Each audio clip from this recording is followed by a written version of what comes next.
Okay, my late night motherfuckers. I'm sorry for the other video towards the end. I just had to clear some things out. If all goes as well, it's gonna be very good overall. Just because overall, as investors, the idea of certain changes coming up means there'll be certain changes in a positive way for capital gains going forward, which will be sweet. The reason I'm not getting into it right now, it's a couple of pieces, whatever. But let me just tell you something. The best time to work on getting rich, if you're prepared, is after some wild fucking restoration of things, and you're there ready with fucking your cash, your gold, your silver. And I'll tell you how to use gold and silver, because most motherfuckers don't know how to use it. They go, I got a coin, can I get a pizza? I'll talk to you about that. Maybe I'll do that tomorrow. I'll talk about how to become a bank. Yeah, how to become a bank. How you could become a fucking bank. How you could become super rich during a collapse. How you could be fucking your like neighborhood Rockefeller. So you motherfuckers in for a ride. Lou's been a lot of places. Anyway, it's Benito time. Oh. All right, listen. Just to lighten stuff up. I'll talk about more of the other stuff like that. I just gotta, whatever. All right, Benito. I said about the Royal Rumble at the Pager shop, or when he got the building concierge, not COVID. So the most votes came in today for the concierge, so tomorrow will be the pager. Okay, here's the deal. Where I worked at in the 90s, after I left like the Think research tank, like old school DD, if you would, before they can just Google it, motherfuckers have to get on the phone, talk to somebody. Utu, are the rebels taking over the capital in 2 days? So you will know right off the back to short the oil from, let's say, Nigeria or whatever. So you get the idea. So we were basically there when the phone calls would come in. Listen, what are you hearing on this? Well, guess what? We used to do a daily event sheet. We had people in the currencies. We had people in the whatever. There's more to this. And think about how's fucking Benito involved in this stuff. Trust me. One faithful day, that's why. So there was this one fucking guy that he pretty rich type guy, whatever, and the biggest transmitter for that in the world. But he used to come to us because he was an overseas firm. He used to come to us. I worked there, but us. He used to come to us to get information that will help guide him in his firm. Basically navigate his clients' money in his country. Okay, so West African country, whatever. Yeah, a lot of fucking money. They have fucking diamonds like that. Fucking throwing it out. So anyway, one day, this guy comes to the office, which is no big deal. This guy will come to the office. We had other guys that come to the office as well. We even had, like political people come into the office. The cat that ran the office, I'm just gonna say by his first name, Richard. Brilliant motherfucker. Like you think I know things? I'm a fucking moron compared to what this man, the amount of knowledge he fucking had. He was so fucking brilliant that the day that he passed away, it's just like I think that we lost like the fucking god of fucking DD. Beautiful motherfucker, and he loved everybody. So moving on. So this guy comes to the office and he's there getting all the information he can. So when he goes back to, his home country, he has all the information on the plays that are going on. Okay, no big deal.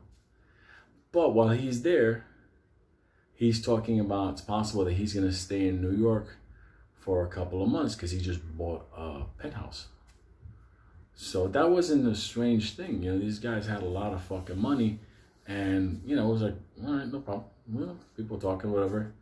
Reports had to be ready for him, everything like that. So he said, I'm just going to go on. And then, since I knew him a bit, a couple of times already, you know, he was pretty comfortable with me when I knew him and stuff like that. You know, we helped him make a lot of money, so there you go. But that fateful day, Benny came to the office. So when Benny came to the office, and everybody knew Benny because Benny used to come pick me up, stuff like that, whatever. You know, I was a young guy already working, so Benny came to the office. And he's like, is this your brother? I was like, no, this guy, he's technically, yeah, like my brother, whatever. He's a solid fucking guy. But because Benny was a big fucking ogre type motherfucker. Like Benny, if you pissed him the fuck off, he looked like he would go fuck after your kids. So he told me, like, would you let me hire him? I'm like, he's not my fucking slave. What the fuck you wanna hire him for? He says, well, in my penthouse, I have a lot of valuables, and I don't trust the security of the building. So I'm like, that's pretty fucked up. If you're rich, you don't trust the security in your building. He goes, they come with the building, but they're not my security. So I was like, you know, Benny's the kind of guy, I mean, you could leave a bag of diamonds with Benny and all the diamonds will be there. You can leave him a bag of money, all the money will be there. He'll never thieve $1 off you. He's a solid motherfucker, so is his brother Mike. This is just how they are. But he's Benny. So Benny has that X factor. Thing goes wrong. So no big deal. So I told him, listen, it's up to him. I'm not, you know, he doesn't belong to me. Not just it's my brother from another mother. So he said, well, tell him, listen, you know, if he wants to, in the nighttime, he comes and he works. For me, he's just there to make sure that if I'm there or I'm not there or whatever's going on, I have somebody there looking out for me. So I told Benny, listen, you're going to go work for this guy if you want, okay? And the guy was like, tell me what he wants, whatever, I'll pay. He didn't give a fuck. This guy had fucking giraffe money. He had fucking money. So I told Benny, he's going to be paying you some big money. All you got to do is make sure that nobody fucks with his stuff. Nobody fucks with him. So Benny was like, all right, no, I don't give a fuck. I'll take the job. Fucking Benny thing, whatever. I didn't super compute the whole thing because I was so busy with everything. But boy, both of them together, things were about to get interesting.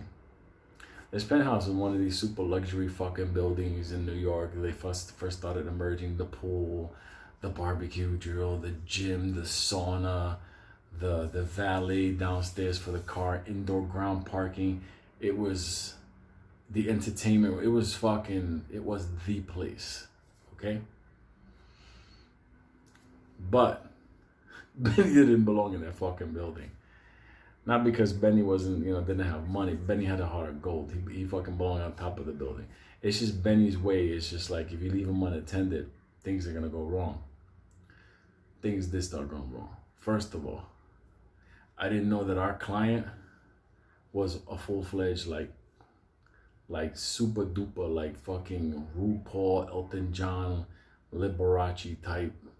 In the nighttime, that Lion King, he turned into fucking the wild man. The wild man with a lot of expensive art. Not just art on the wall, like sculptures and all kinds of fucking things in there. His fucking apartment, he could convert it into a museum. So anyway, and he was a massive, that's why I'm not saying who he was ever. He was a massive fucking coke fiend. Back then, so many people were. So anyway, so Benny's there, and Benny's shift was pretty much 11 to 7. You know, whatever. So Benny shows up, no problem. Nobody's going to fuck with him. That's it. I'm making my money. I'll bite somebody in the ear. So everything is done. Here's the problem. Once the client went to sleep, Benny's just there. Benny's by himself. Benny's by himself in a super luxurious fucking building with nothing to do, nobody supervising him or nothing.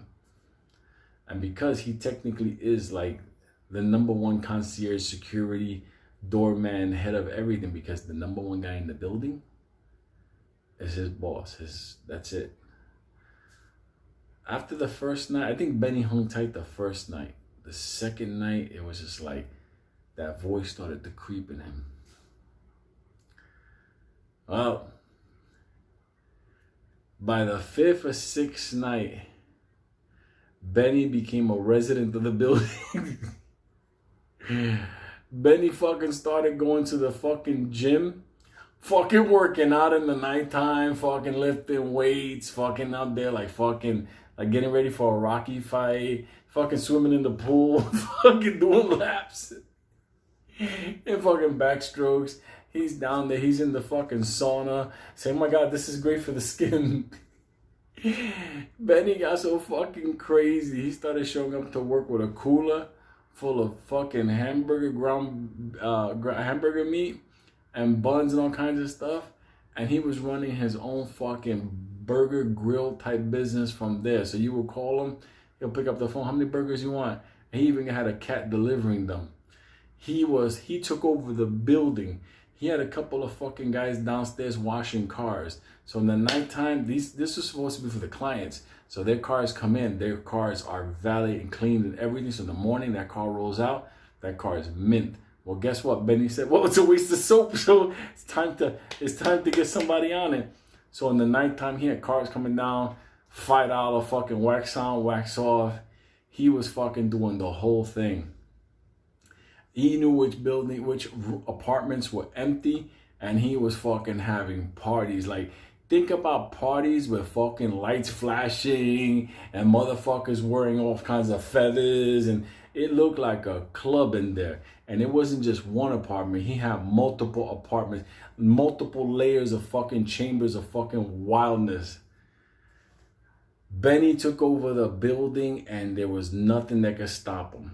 He had the hamburger business with the grills, the fucking gym. He was with the, "Yeah, you want to pay me? Listen, spot me $100, come to the gym." Okay, it's a gym. It's open from 11 to 7. What kind of fucking gym is open from 11 to 7? So he got fucking people coming in there and the fucking machines, and they're fucking working out and they're swimming, and he's swimming there also. Hey, wait a minute, isn't that guy the manager of the building? So he's fucking all night long, and he's fucking making a fucking killing. But it's cool because the client fucking loved him, because Benny was a savage. One time one fucking half of a transmifodite caught a little bit of an attitude up there. Benny wasn't fucking around. Benny just smacked the shit out of him and dragged him out. So he knew. One fucking call to Benny, Benny was coming, because Benny had multiple operations going on. So if you called Benny, he was coming and he didn't give a fuck. He'll fucking knock you out with a vase and he'll fucking take you to drag you out. So everything was going okay. You know, he took over the building. Like, I couldn't believe it. He's like, "Yeah, you come on in." I came out, he said, "Yeah, you want a burger?" And I come in. It's like, "What the fuck is the burger?" He's like, "Listen, it's $7 a burger. It cost me $3 cost. I got the guy that he delivers. He makes the money off the tip, and I feed him dinner." I was like, "Why the fuck are you doing burgers? You're making a fucking killing here. Listen, these grills are empty. Nobody's here. These people, they don't cook food themselves. They don't do this stuff. They don't never touch these grills. They're like 3 fucking grills like that. Shh. How many you want?" Yeah, he's fucking making these big fucking Flintstone burgers. He fucking had this whole fucking building. He had this whole building locked down until one day. The one day that he was upstairs and some fucking crew decided to come and fucking home invasion, grab art, do all kinds of crazy thing. And that day, Benny was downstairs in the pool doing his fucking laps, inventing swimming for techniques. And all of a sudden, the client comes downstairs. "Where are you? Where are you?" He's all fucked up, punched in his head. He had like a robe that's like half a zebra. You ever seen the fucking stripes? Fucking Benny told me, man, he fucking came in there fucking barefoot. He slid on the wet, you know the pool, how it was wet? He fucking slid and fell down. "You're fucking fired, you motherfucker." They beat me the fuck up in the apartment. Benny's floating in his fucking shorts. He's like, "What are you talking about? Who beat you up?" "They fucking came in and took everything." What happened was, like, during the day, there was a couple of cats that were installing, like, I don't know, drywall, shit like that. But those guys always case joints. Okay, most of the time, people take those jobs with false IDs just to case a joint. So what happened was they spotted this motherfucker and they said, we're going to take out Zimba. That motherfucker is done. So somewhere between Benny making a couple of Flintstone burgers and running his auto detail shop and getting ready for the club to open, he was refreshing himself with the swim. He told me he was about to hit the sauna when he came in. Oh my God. Benny took over that fucking building. There were tenants downstairs who were terrified because they saw him as like this big ogre fucking taking over the building, coming in with a cooler every day and hamburger buns. So all I can tell you is this. That was Benny's last job in New York City because at the end, I mean, what could he do? What more could he do in New York City? That was it. That was the best job of his life, he told me. It was a fabulous time for him. But they took Zimba, they tied that motherfucker up. They were like, do you have a safe? He didn't have a safe. They were fucking, he's something that, they had him off the fucking ledge. We'll fucking kill you, you motherfucker. His fucking sandals, his fucking, whatever, were fucking flowing down. And Benny's downstairs. You had so many people coming to use the pool. You had people coming with inflatable crocodiles. Fucking Benny was like, he even made his own membership cards. He fucking had a print shop. He had fucking, you paid him, he gave you a membership card. He would clip it. He had the fucking clipper for the fucking holes in it. Oh, you're fucking stupid. You had such a sweet deal. You could have been with him for fucking years. Oh my God. They fucked him up, man. It's crazy, but Benny had that place fucking. Oh, he was also downstairs. He when he would get bored, he would just get into people's cars, drive them around. He had a rent-a-car business. You could fucking listen. If you promised him you would stay within the city limits, he will fucking loan you out a car. So if you wanted a Jaguar, a Benz, whatever, you know, he'll give you a couple of dollars. The registration's always there. So all of a sudden, Benny had a fucking, this motherfucker had a mastermind. His bus business down in Texas, let me tell you something. That's just, it's at another level and I can't talk about it because it's in operations right now. But I can tell you one thing.